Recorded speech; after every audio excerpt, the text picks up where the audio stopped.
నీ ప్రయారిటీ లిస్టులు ఉన్న వాళ్ళందరి ప్రయారిటీ లిస్టులో నువ్వు ఉండాలని రూల్ ఏం లేదు, ఉండాల్సిన రూల్ లేదు, ఉండవు. వాళ్ళకెవరు వాళ్ళ ప్రయారిటీ లిస్టులు ఉంటారు, వాళ్ళే ఉంటారు. నువ్వు అనవసరంగా నీకు ప్రయారిటీ ఇవ్వని వాళ్ళని నీ ప్రయారిటీ లిస్టులో ఉంచుకున్నావు, నువ్వు ఇంపార్టెన్స్ ఇస్తున్నావు, నువ్వే వాళ్ళ ప్రాణం అనుకుంటున్నావు. అది నీ పొరపాటు, వాళ్ళది కాదు కదా. సో ప్లీజ్ రియలైజ్, నీకు ఇవ్వని వాళ్ళ కోసం ఇవ్వడానికి ఎందుకంత మొండితనం, పట్టుదలతోని వాళ్ళే కావాలి అనుకుని. పిచ్చితనం కదా, మొండితనం కాదు, పిచ్చితనం అది.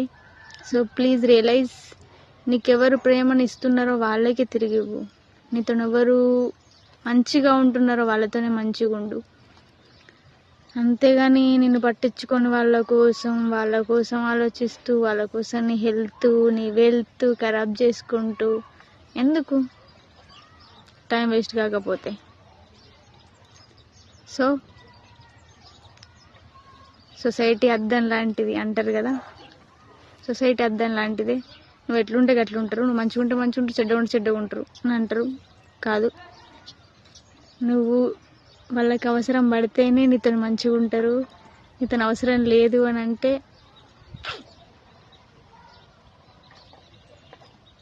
లేదు, అవసరం తీరిన తర్వాత ముంచైపోతారు. సో యా,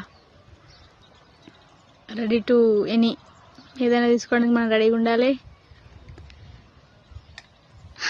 ఒకసారి వదిలేయడానికైనా, ఒకసారి పట్టుకోవడానికైనా. ప్రతిసారి పట్టుకుంటా ఎన్నిసార్లు పట్టుకుంటావు, ఎందుకు పట్టుకుంటావు? ఒకసారి వదిలేసి చూడు, ప్రశాంతంగా ఉంటుంది. మనకు ప్రయారిటీ ఇవ్వని వాళ్ళకి, మనకి ఇంపార్టెన్స్ ఇవ్వని వాళ్ళ కోసం ఎందుకు మనం అంతా వాళ్ళ ప్రేమ కోసం ప్రాధేయపడుతూ అవసరమా? పట్టుకోవడం ఒక్కసారి వదిలేసి కూడా చూడాలి. ప్రతిసారి పట్టుకోవద్దు, ఒక్కొక్కసారి వదిలేసి చూడాలి. మంచిగా ఉంటుంది ఆ ఫీల్. ఒక్కసారి వదిలేసి చూడు, పట్టించుకొని బంధాన్ని వదిలేసి చూడు.